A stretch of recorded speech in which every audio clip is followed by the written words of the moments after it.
Hello मेरे प्यारे student, कैसे हो आप सभी लोग और कैसी चल रही है आपकी बोर्ड एग्जाम की तैयारी। आज की इस वीडियो में ये है 2027 हिंदी का मॉडल पेपर। और ये मॉडल पेपर काफ़ी इंपॉर्टेंट है यार बच्चों। ये जो मॉडल पेपर है बहुत ज़्यादा इंपॉर्टेंट है, क्योंकि बच्चे बोर्ड एग्ज़ाम की हिंदी का मॉडल पेपर अगर आप लोग 2027 में बोर्ड एग्ज़ाम देने वाले हो तो इस पूरे पेपर को तैयार करके ज़रूर जाना, क्योंकि ये गेस पेपर है।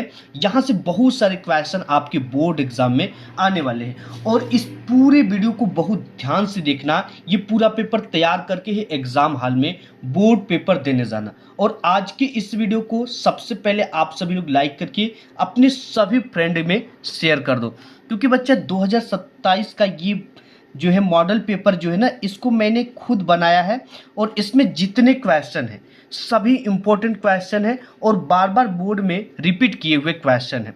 तो आपको पूरी आइडिया लग जाएगी कि आपका क्वेश्चन पेपर कैसा बनेगा, कौन सा क्वेश्चन कितने मार्क्स का आएगा, उसे हमें कितना लिखना है। तो ये वीडियो आपके लिए बहुत बहुत बहुत इंपॉर्टेंट है, ठीक है। इससे बहुत सारे क्वेश्चन आपके बोर्ड एग्जाम में भी आने वाले हैं और ये मॉडल पेपर आपके लिए बहुत इंपॉर्टेंट है।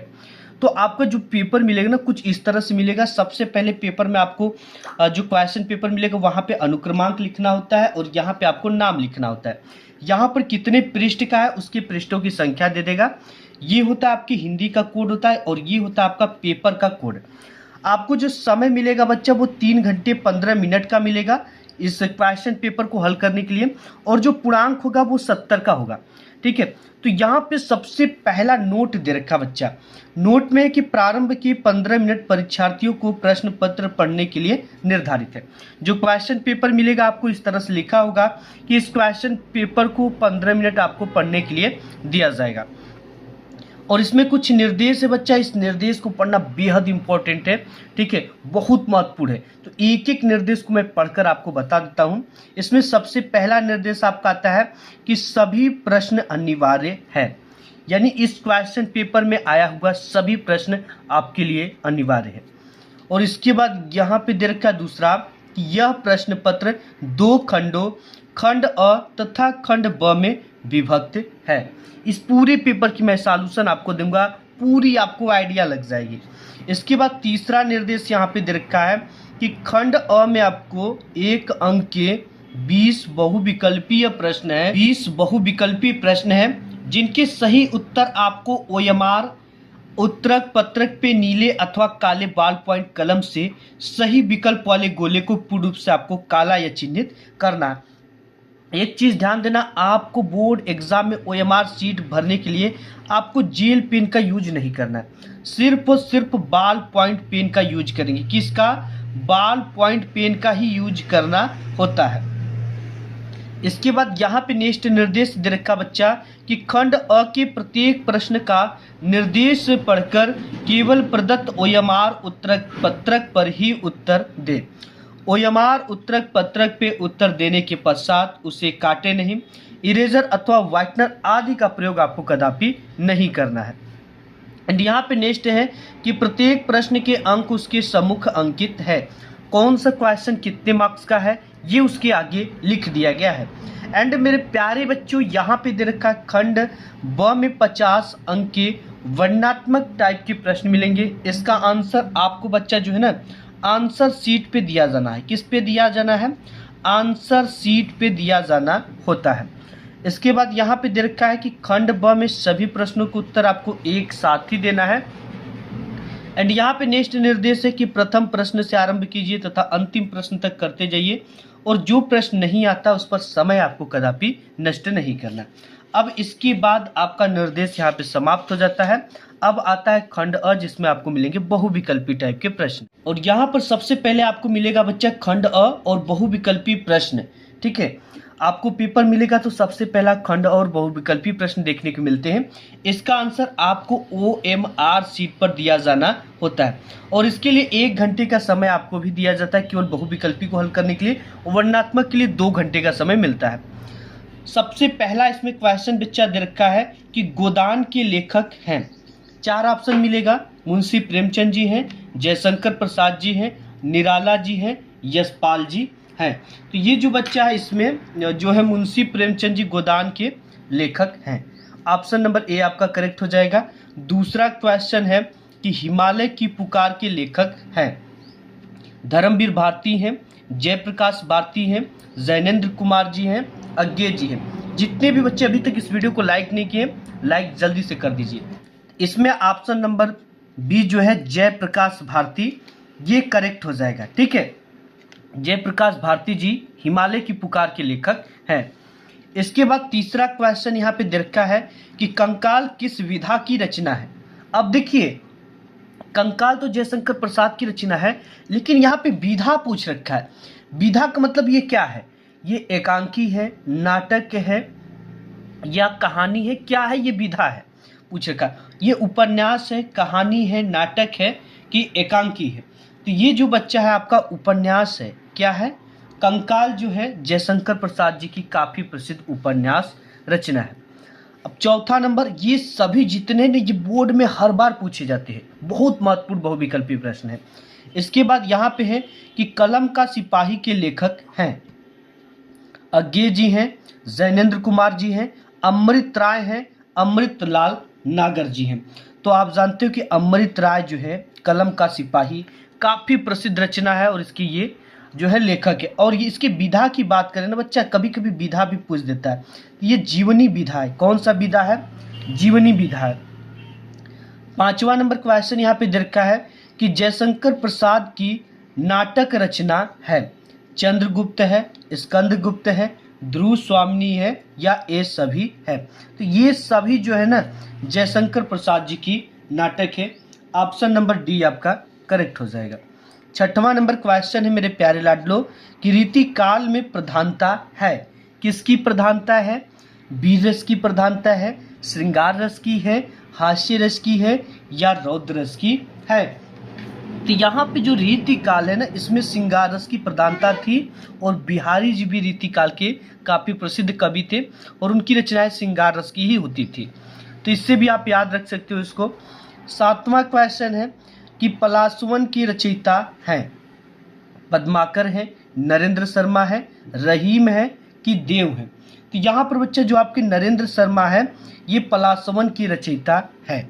नेक्स्ट देखते हैं आठवां नंबर। ठीक है बच्चा, तो ये नेक्स्ट आपका आठवां आ जाता है। सभी क्वेश्चन इंपॉर्टेंट है और बोर्ड में बार बार रिपीट किए हुए हैं। तो ये जो पेपर आपके लिए बेहद इंपॉर्टेंट है। मैं काफ़ी मेहनत से इसको बनाया और तैयार किया हूँ, तो आप हमारी मेहनत के लिए एक लाइक ज़रूर कर दीजिए। ठीक है, आप यहाँ पे बच्चा आठवां क्वेश्चन है महादेवी वर्मा की रचना है। यामा है, युगांत है, युगपत है या मिलन है?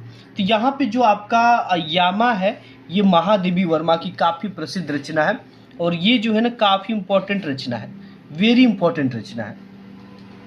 इसके बाद नौवां नंबर क्वेश्चन दे रखा है आंसू के रचयिता हैं निराला जी हैं, महादेवी वर्मा है, जयशंकर प्रसाद जी हैं, दिनकर जी हैं?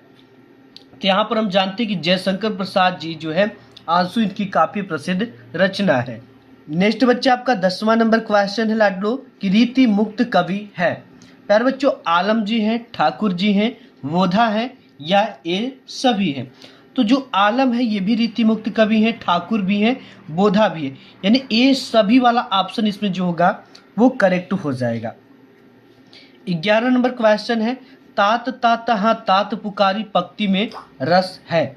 वीर रस है, शांत रस है, करुण रस है, हास्य रस है? तो यहाँ पे ध्यान से देखना, तात तात हाँ तात पुकारी, यानी कि पिता कष्ट में, बच्चा कष्ट में अपने पिता को पुकार रहा है। तो यहाँ पे करुण रस है, यहाँ पे करुण रस से दुख शोक आपको यहाँ पे उत्पन्न हो रहा है। 12 नंबर क्वेश्चन है पड़ी थी बिजली सी विकराल पंक्ति में उपमान है। उपमान विकराल है, सी है, बिजली है कि पड़ी थी है? तो यहाँ पे जो आपकी बिजली है ये उपमान है। इसके बाद 13 नंबर क्वेश्चन है बच्चा कि रोला छंद है। आप में दो छंद, एक तो रोला है और दूसरा सोरठा छंद है और ये दो ही छंद पूछता है, इसके अलावा कोई छंद नहीं पूछता है। तो रोला क्या है? एक सममात्रिक छंद है, अर्ध सममात्रिक छंद है, विषम मात्रिक छंद है या वर्णिक छंद है? तो एक चीज़ ध्यान देना, इसमें आपको सिर्फ सममात्रिक और अर्ध सममात्रिक छंद ही मारना है। ठीक है, इन दोनों में से किसी एक को सिलेक्ट करना है। तो रोला जो होता है ये क्या है, सममात्रिक छंद है, और 16 अर्ध सममात्रिक छंद होता है। बस 2 ही दिया है तो 2 ही में ऑप्शन टिक करना और विषम उसम में नहीं जाना है। 14 नंबर क्वेश्चन दे रखा है, अध्यादेश में उपसर्ग है। बच्चा ये जो उपसर्ग, जैसे ये इस तरह से पूछ देगा कि उपकार में क्या उपसर्ग है, तो आप जब 4 अक्षर होता है शुरू के 2 अक्षर क्या हो जाएंगे आपके, ये उपसर्ग बन जाएंगे। ठीक है, अब यहाँ पे अधिकार अगर दे देगा, अधिकार, ठीक है, तो इसमें क्या होगा, अधि इसका उपसर्ग बन जाएगा। अगर यहाँ पे कुशल दे देगा, ठीक है, कुशल दे देगा, तो इसमें सिर्फ और सिर्फ कु जो होगा ये उपसर्ग बनेगा। अगर 4 अक्षर होगा तो शुरू के 2 अक्षर उपसर्ग बन जाएगा, 3 अक्षर होगा तो शुरू का पहला अक्षर आपका उपसर्ग बनेगा। लेकिन सबसे ज़्यादा इंपॉर्टेंट, इसमें बच्चे कंफ्यूज हो जाते हैं। जैसे अध्यादेश है, इसमें उपसर्ग पूछा है, तो आपको जब 2 शब्दों के बीच में यहाँ पे आधा शब्द होगा, यानी आधा शब्द होगा, तो उसका जो है अधि दे रखा है, अध होगा, देश होगा कि अध्या होगा। तो यहाँ पे बच्चा आपका अधि होगा। जैसे यहाँ पे अगर हम अध्यापक लिख दें, ठीक है, अध्यापक लिख दिया, कोई भी चीज़ यहाँ पे आधा हो तो इसका उपसर्ग होगा अधि। क्या होगा, आगे का मात्रा ई की मात्रा जुड़ता है, क्योंकि संधि जब आप पढ़ोगे तो उसमें आप इस चीज़ को समझ जाओगे। अब एक चीज़ है, अधि में कभी कभी ऐसा अधि दे देता है, कभी कभी इधर की मात्रा का अधि दे देता है, तो आपकी जो आगे वाली मात्रा इसी को यूज करना, ये वाला सही होगा, ये वाला गलत हो जाएगा। ठीक है, यहाँ से आपका 1 नंबर पक्का हो गया। इसके बाद 15 नंबर क्वेश्चन है कि तत्स्याम में विभक्ति और वचन है। षष्ठी द्विवचन है, षष्ठी बहुवचन है, सप्तमी एकवचन है, पंचमी द्विवचन है। तो यहाँ पे बच्चा आपका ये सप्तमी एकवचन का है, तो ऑप्शन नंबर सी करेक्ट हो जाएगा। नेक्स्ट देखते हैं 16 नंबर। नेक्स्ट यहाँ पे 16 नंबर क्वेश्चन है कि त्रिलोक में समास है। अब आपको समास भी 2 सबसे इंपॉर्टेंट समास है जो एग्जाम में बार बार रिपीट करते हैं, एक द्वंद्व समास और द्विगु समास। ठीक है, कर्मधारय समास बहुत कम आता है, लेकिन ये 2 समास काफी ज्यादा पूछे जाते हैं। तो त्रिलोक मतलब 3 लोकों का समाहार, ये संख्यावाचक है। त्रिलोक, पंचमुखी, कष्टभुज, ठीक है, इसमें क्या है, संख्यावाचक है। चौराहा 4 राहों का समूह, पंचमुखी 5 मुखों का समूह। तो जब भी संख्यावाचक हो, जिसका पहला पद जो है वो संख्यावाचक हो, तो वहाँ पे आंख बंद करके द्विगु समास मार के चले आना। ठीक है, और द्वंद्व में और शब्द का लोप पाया जाता है। जैसे इसका एग्जांपल मैं बताऊं, यहाँ पे माता लिख देगा और इस तरह का डैश लगाकर पिता लिख देगा। इसमें क्या होता है, यहाँ पे और शब्द न लगाकर यहाँ पे डैश लगा दिया जाता है, इसीलिए इसको कहा जाता है इसमें और शब्द का लोप पाया जाता है। इसमें दे देगा माता पिता में कौन सा समास है, द्वंद्व। माता और इसको हटाकर इसका संधि विग्रह करके और भी लगा देगा तो भी यहाँ पे द्वंद्व समास होगा। ठीक है, अब इसके बाद 17 नंबर क्वेश्चन है कि पुष्प का पर्यायवाची शब्द है। नदी है, पर्वत है, फूल है, हाथी है। तो यहाँ पे फूल है बच्चा, पुष्प का पर्यायवाची शब्द है। इसके बाद 18 नंबर क्वेश्चन आ जाता है कि निम्नलिखित में संयुक्त वाक्य क्या है। वह लड़का गांव में जाकर बीमार हो गया, या वह लड़का गांव में गया और बीमार हो गया, या जब वो लड़का गांव में गया तब बीमार हो गया, या गांव में जाते ही लड़का बीमार हो गया। इसमें संयुक्त वाक्य क्या है जिसमें कई चीजें एक साथ आती हो। वह लड़का सबसे पहले गांव में गया और जाने के बाद बीमार हो गया। तो इसमें क्या है, 2 चीजें हैं, सबसे पहले तो गया और उसके बाद बीमार हो गया। इसके बाद नेक्स्ट है 19 नंबर क्वेश्चन कि फुर्सत में शिला खूब रियाज करती है। वाक्य का कर्मवाच्य में परिवर्तन क्या होगा। ठीक है, ये जो वाक्य में कर्मवाच्य का परिवर्तन क्या होगा, तो इसके बारे में आपको बताना है। इसमें जो कर्मवाच्य परिवर्तन होगा बच्चा, फुर्सत में शिला द्वारा खूब रियाज किया जाता है, मतलब शिला द्वारा ही तो किया जा रहा है, तो ये ऑप्शन आपका डी वाला करेक्ट हो जाएगा। इसके बाद 20वां नंबर क्वेश्चन है कि आजकल प्रदूषण तेजी से फैल रहा रेखांकित पद का परिचय क्या होगा। तो यहाँ पर यही होगा कि ये संज्ञा है, भाववाचक है, एकवचन, पुल्लिंग है और कर्ता कारक है। ऑप्शन नंबर बी आपका करेक्ट हो जाएगा। इसके बाद नेक्स्ट आपका 20 बहुविकल्पी यहाँ पर समाप्त हो जाता है और यहाँ से आपके 1 घंटे का जो समय है वो समाप्त हो गया। अब आपका आता है खंड ब, जिसमें आपको मिलेगा वर्णनात्मक प्रश्न। यहाँ पर बच्चा आपको सबसे पहले मिलता है खंड ब, और खंड ब में आपको मिलता है वर्णनात्मक टाइप के प्रश्न। इसका आंसर आपको आंसर शीट पर यानी देना होता है और यहीं से कॉपी लिखने की शुरुआत करना होता है। और ये पूरा जो है 20 नंबर का आपका बहुविकल्पी आता है, 50 मार्क्स का आपका जो आता है ये वर्णनात्मक, जो खंड ब है वर्णनात्मक प्रश्न आता है। इसके लिए टोटल 2 आवर के यानी 2 घंटे का समय आपको बोर्ड की तरफ से प्रोवाइड किया जाता है। यहाँ पे 21 नंबर क्वेश्चन है बच्चा कि निम्नलिखित गद्यांशों पर आधारित दिए गए प्रश्नों के उत्तर दीजिए। इसके लिए टोटल आपको 6 नंबर मिलेंगे। इसके नीचे 3 क्वेश्चन होते हैं, तीनों क्वेश्चन 2-2 मार्क्स के होते हैं, यानी एक गद्यांश को हल करने के लिए 6 नंबर आपको मिलेंगे। लेकिन यहीं से जो 50 मार्क्स से ये पूरा क्वेश्चन पूछा जाता है, यहीं से बच्चे 35 नंबर 40 नंबर इतना ही ला पाते हैं। उनके कुछ नंबर कट जाते हैं, कहाँ पे कटते, कैसे कटते, आज की इस वीडियो में हम सब कुछ देखेंगे। लिखने का सही तरीका क्या होना चाहिए, यहाँ पे यही चीजें दे रखा कि आप पहले इस गद्यांश को पढ़िए, इसके बाद नीचे 3 क्वेश्चन दिए गए, उसका आंसर आपको देना है। इसमें जो पहला क्वेश्चन की प्रस्तुत अवतरण का संदर्भ लिखिए। अब संदर्भ आपको कैसे लिखना है, संदर्भ के लिए सबसे पहले इस गद्यांश को पढ़ना है एंड पढ़ने के बाद 2 चीजें फाइंड करनी है। पहला कि इसका शीर्षक क्या है, यानी इसका पाठ किस पाठ से लिया गया है, और दूसरा इसके राइटर कौन है, यानी इसके लेखक कौन है। ये 2 चीज़ें आप फाइंड कर लोगे तो आसानी से इस 2 नंबर को आप पा जाओगे संदर्भ लिखकर। तो इसको जब हम पढ़ते हैं तो इसमें कुछ है जैसे मित्रता, तो ये जो पाठ हो जाएगा बच्चा, ये मित्रता नामक पाठ से लिया गया है और इसके जो लेखक है वो स्वयं आचार्य रामचंद्र शुक्ल है, जो कि आपका पहला पाठ है। आचार्य रामचंद्र शुक्ल जी हैं, ठीक है बच्चा। अब इसके बाद देखिए, ये 2 चीज़ें पता हो गया तो आप आसानी से संदर्भ लिख लोगे। संदर्भ कैसे लिखना है, अरिहंत लेक्चरर सर्च कर लोगे तो आपको मिल जाएगा। सबसे बेस्ट तरीका मैं बताया हूँ आपको लिखने का। इसके बाद यहाँ पर दूसरा क्वेश्चन दे देता है, रेखांकित अंश की व्याख्या कीजिए। 2 नंबर में व्याख्या किसकी करनी है, ये जो शब्द है, ये गद्यांश है, इसके कुछ शब्दों के नीचे यहाँ से लेकर यहाँ तक में क्या खींची गई है, इस तरह की एक रेखा, इस तरह की एक लाइन खींची हुई आपको दिख रही होगी। इसी की व्याख्या में अपने शब्दों में कर देना होता है। जैसे इसको पढ़ लीजिए, जो भाव आपको दिख रहा है उसी को लिखना होता है। जैसे मैं एग्जाम्पल के लिए बताऊं, मित्रता के लिए यह आवश्यक नहीं है कि 2 मित्र एक ही प्रकार के कार्य करते हों। यानी मित्रता के लिए आवश्यक की जगह पर हम क्या लिख सकते हैं, जरूरी, कुछ शब्दों को बदलना होता है। यानी मित्र बनाने के लिए हमें ये जरूरी नहीं है कि जो मित्र है वो जो मैं काम कर रहा हूँ वो सेम काम वो भी करता हो, ये जरूरी नहीं है। या एक ही रुचि के हो, या जो चीज़ें मुझे पसंद हो उसको भी पसंद हो, ये भी ज़रूरी नहीं है मित्र बनाने के लिए। इसी प्रकार प्रकृति और आचरण की समानता भी आवश्यक या वांछनीय नहीं है। इस प्रकार उसकी प्रकृति क्या है, उसकी आचरण क्या है, जैसे वो थोड़ा मजाकिया टाइप के, आप सीरियस हो तो ये मत सोचो कि मैं मजाकिया हूँ तभी मजाकिया से दोस्ती होगी, सीरियस से भी हो सकती है। इसी को लिखना है कि यदि मैं मजाकिया हूँ, वो सीरियस है, तो भी हमारे में दोस्ती हो सकती है। यानी दोस्ती के लिए किसी प्रकार का प्रकृति और आचरण की समानता होना जरूरी नहीं है। 2 भिन्न प्रकृति के मनुष्यों की बराबर प्रीति और मित्रता रही है।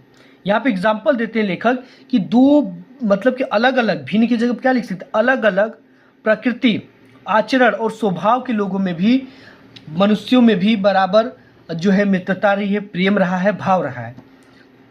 इतना आपको लिखना होता है, 2 नंबर मिल जाएगा। इसके बाद यहाँ पे तीसरा देता है इसमें क्वेश्चन, राम और लक्ष्मण के स्वभाव में क्या अंतर है।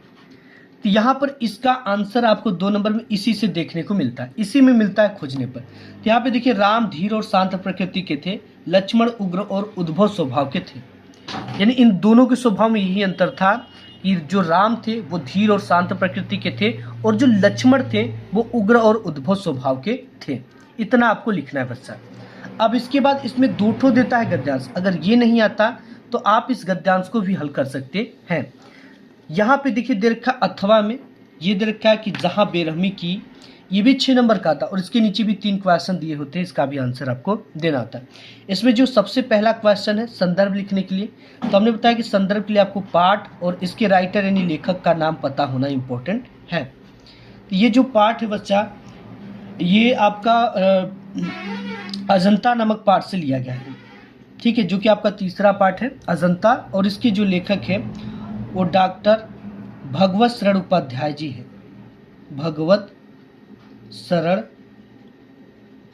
उपाध्याय जी हैं,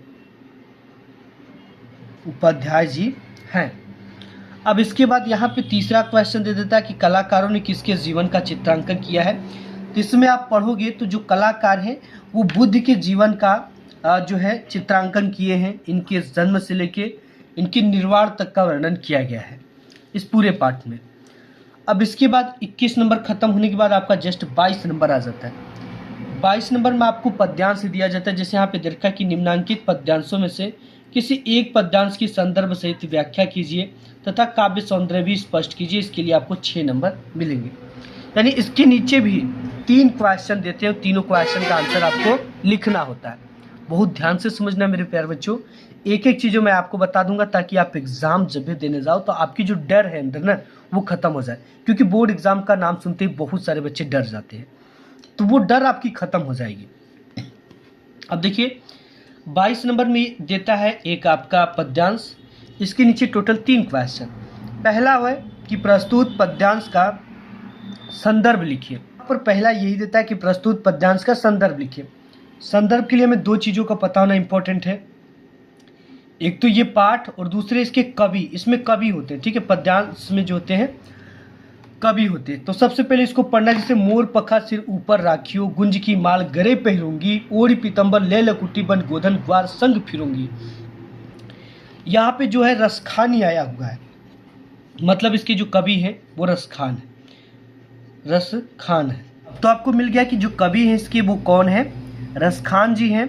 और ये जो पाठ है बच्चा, ये पाठ आपका सवैया लिखे हुए रसखान जी, आपके पाठ चैप्टर में सवैया लिखे हुए, ठीक है, और बेहद इंपॉर्टेंट पाठ है ये। अब इसके बाद आपका 2 चीज़ें पता हो गया, संदर्भ लिख लेंगे, रेखांकित अंश की व्याख्या कीजिए।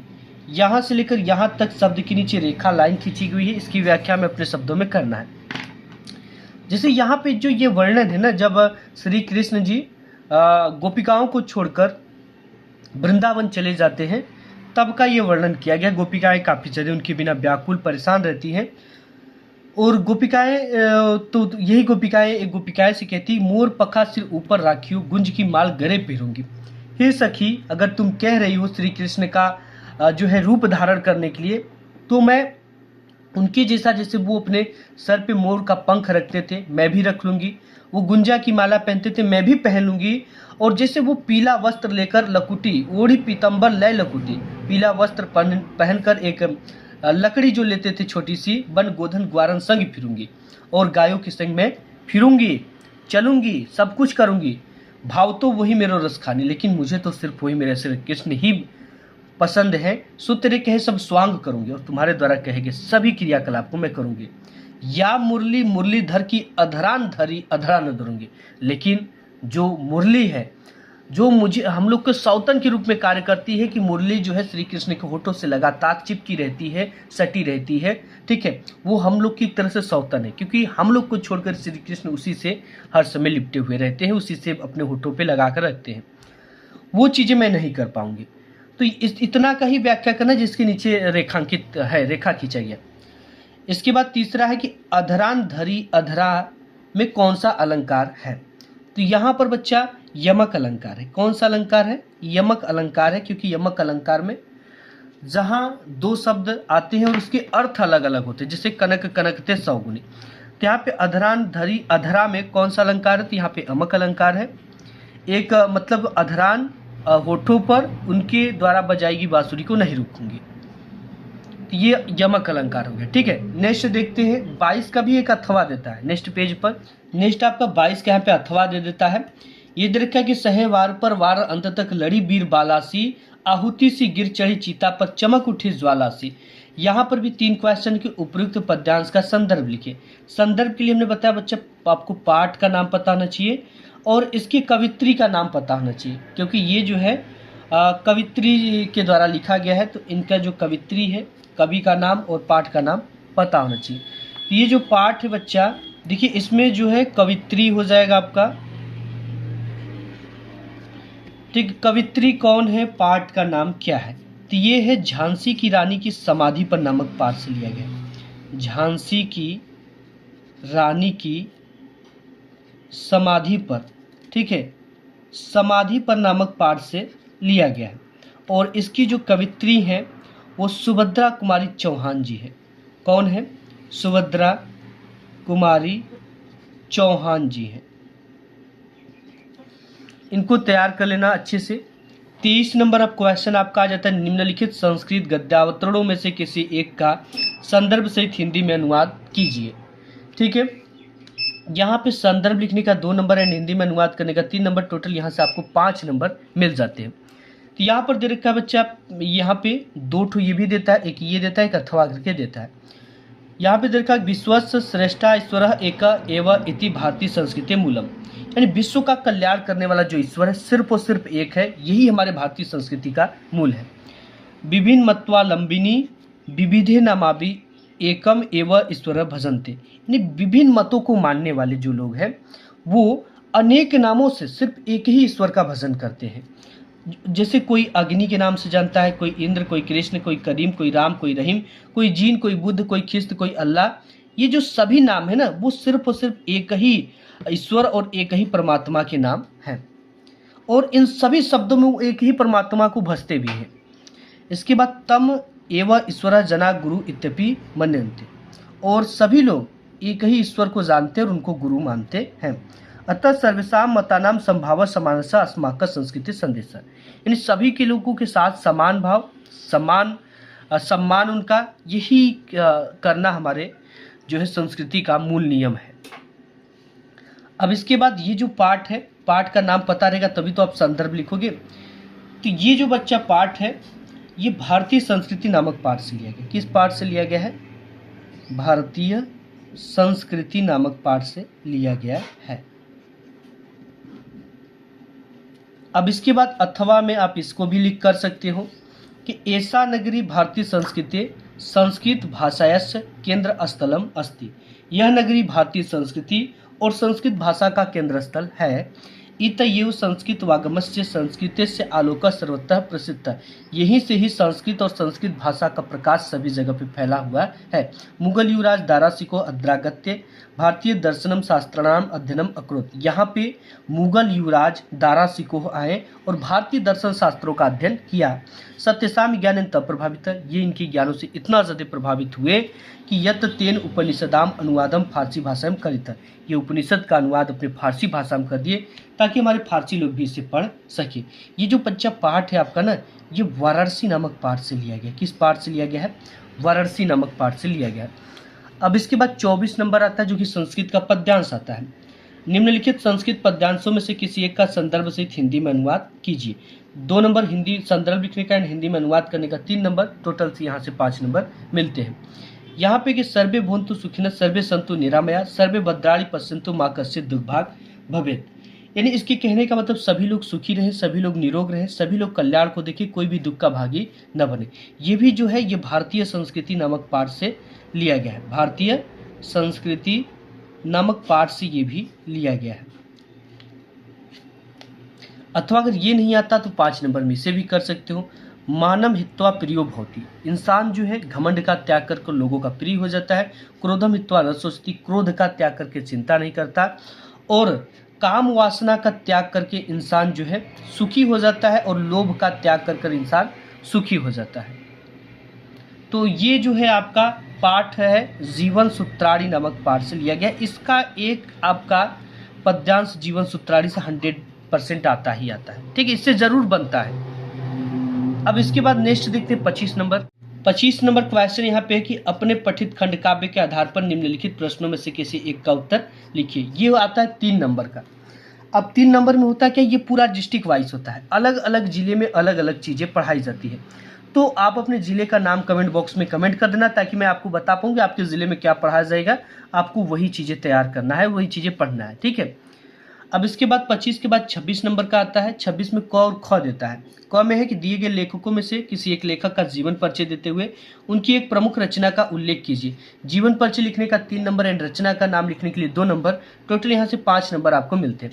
इसमें आप आचार्य रामचंद्र शुक्ल का लिख सकते हो, डॉक्टर भगवत शरण उपाध्याय का लिख सकते हो, या तो जयशंकर प्रसाद का लिख सकते हो। इसके बाद ख में देता है कवि का जीवन परिचय। इसमें देता है दिए गए कवियों में से किसी एक कवि का जीवन परिचय देते हुए उनकी एक प्रमुख रचना का उल्लेख कीजिए। जीवन परिचय लिखने का 3 नंबर है, रचना का उल्लेख करने का 2 नंबर, टोटल 5 नंबर आपको मिल जाते हैं। यहाँ पे गोस्वामी तुलसीदास जी, रसखान जी, डॉक्टर राजेंद्र प्रसाद, मैथिली शरण गुप्त का तैयार कर लेना, ठीक है। नेक्स्ट देखते हैं 27 नंबर। नेक्स्ट आपका यहाँ पे बच्चा 27 नंबर क्वेश्चन है कि अपनी पाठ्य पुस्तक से कंठस्थ किया हुआ कोई एक श्लोक लिखिए जो इस प्रश्न पत्र में न आया। 2 नंबर में आपका श्लोक लिखने के लिए आता है, और वो श्लोक लिखना जो आपकी इस क्वेश्चन पेपर में ना आया हो। तो आपको 2 तो तैयार कर लेना है, ठीक है। 28 नंबर में आता है आपको प्रार्थना पत्र लिखने के लिए। यहाँ पे अपने विद्यालय में कंप्यूटर उपकरण लगवाने हेतु अपने प्रधानाचार्य को एक आवेदन पत्र लिखिए, 4 नंबर में आता है। और 2 ठो देता, अगर ये नहीं आता तो इसको भी आप कर सकते हो कि राशन कार्ड खो जाने की सूचना देते हुए अपने क्षेत्र के खाद्य एवं आपूर्ति अधिकारी को नया राशन कार्ड बनवाने के लिए प्रार्थना पत्र लिखिए। इसके बाद 29 नंबर आता है संस्कृत से क्वेश्चन। निम्नलिखित प्रश्नों में से किन्हीं 2 प्रश्नों के उत्तर आपको संस्कृत में देना होता है, और ये जो होता है ना 1+1 होता है, ये 2 नंबर का होता है। यहाँ पे वीर केन पूज्यत तो वीरा विरेट पूजित, पदम बिना किम दूरम याति तो पत्रम पदेन बिना दूरम याति। सिर्फ और सिर्फ 2 क्वेश्चन का आंसर देना होता है, 4 ठो देता है। ठीक है। चंद्रशेखर क आसीत चंद्रशेखर एक क्रांतिकारी देशभक्त च आसीत। अस्माकं संस्कृति कीदृशी वर्तते, हमारी संस्कृति क्या करती है, इसका आपको कमेंट बॉक्स में आंसर लिखना है। 30वां क्वेश्चन है बच्चा आपका, जो कि लास्ट क्वेश्चन आपके क्वेश्चन पेपर का आता है, 7 नंबर का पूछता है बच्चा। निम्नलिखित विषयों में से किसी एक विषय पर निबंध आपको लिखना होता है। जैसे यहाँ पे बेरोजगारी की समस्या और इसके समाधान क्या हो सकते हैं, दूसरा आतंकवाद की समस्या और समाधान, तीसरा प्रदूषण और मानव जीवन क्या है, चौथा मोबाइल वरदान या अभिशाप, 5वां देश प्रेम पर निबंध। तो इस पूरे जो मॉडल पेपर है इसमें ज़्यादा से ज़्यादा रिपीटेड क्वेश्चन द्वारा बनाया गया है। तो इस वीडियो को लाइक करना, अपने दोस्त यार में इसे शेयर करना। मिलूंगा एक नेक्स्ट वीडियो में, तब तक के लिए।